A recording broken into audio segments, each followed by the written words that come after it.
All right, the first step in creating Starry Night by Vincent van Gogh, our version, is to draw out our lines so that we know that everything is spaced correctly and that we have our composition set up the right way. I have mine drawn out. As you can see, the sky takes up most of the space, just like in the real Starry Night. And we have the horizon line. It's pretty bumpy because of the mountains in the picture. And then down here would be the houses, all of those details, and here is our tall tower going all the way up from the top to from the bottom to the top of the page. These lines can get confusing, so I'm going to put a clear sheet over and show you exactly how I drew them step by step so you can follow along. So I started with my tall tower because it is in the front. It is in the foreground. It is the closest thing to the viewer in the painting. So starting from the bottom, make a curvy line going up. And it has points on it, so we want to stop and come straight back down and then curve back up and make this a wavy line. Stop at another point, pretty close to the top of the paper now. Curve straight back down and back up. Another point.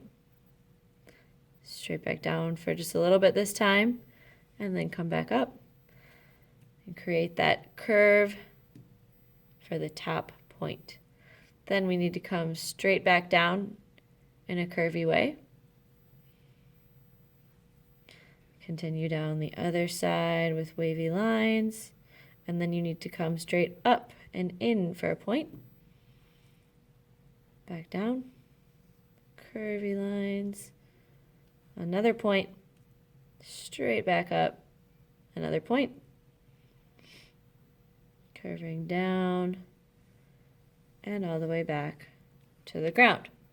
Take a look at your tower when you're done, and make sure that it's not taking up the whole page, but the right amount of space compared to the real Starry Night. If we're trying to copy the artist's work, we need to keep an eye on what the real painting looks like compared to how we're setting it up. We need all of our spacing right so that the whole thing will be correct.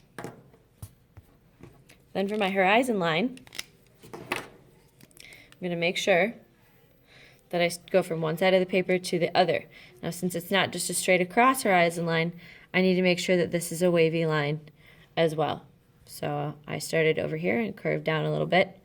Then we're going to imagine that our hills are behind, or our mountains are behind the tower. We're not drawing over it because it's in front. It stays in the front. We don't draw through something that's in front of everything else. So I'm going to imagine my lines are going through, and I'll start back on the other side. Curvy lines for the mountains up to the other side. In the real painting, the mountains are taller over here than they are over here, so make sure you've got that going on too. When you're finished drawing the lines that create the shape of your tower and the lines of your horizon line, you've got the foreground and the middle ground in there, and we can start using oil pastels on that part. So you're going to have a box of oil pastels like this. You need to carefully open them up with this tab here on both sides, not just one, and then set them down and carefully open it up like this and push them out.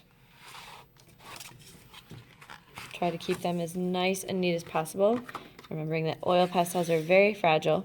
We want to keep them in the best shape. I'm going to start out with some warm colors to fill in my tower. Since it's in the front, I'm going to take care of that first. So I'm going to pick some reds, oranges, and yellows. Maybe taking a peek at the colors that are in the real painting. Trying to pick colors that are close to that. Maybe this gold. So colors like this. Yours can be different. It's your own version of Starry Night. And I'm going to make sure that I'm using the style of Van Gogh and using some lines to fill in the spaces inside my tower. I'm going to try and follow along with the shapes, the lines that I see in here, and just keep adding the different colors until it's what you want. Make sure to just keep doing these little lines. Make sure you don't end up getting tired of it and just scribbling. We want it to be nice and neat and look like the real thing.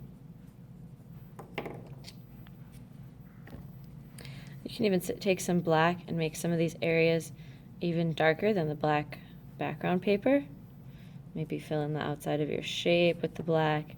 But remember that these are a lot more delicate than crayons, so we're never pressing down super, super hard. Okay, we want to be careful because they break super easily. And if we want an area to have more of that color, we just need to go over it more time.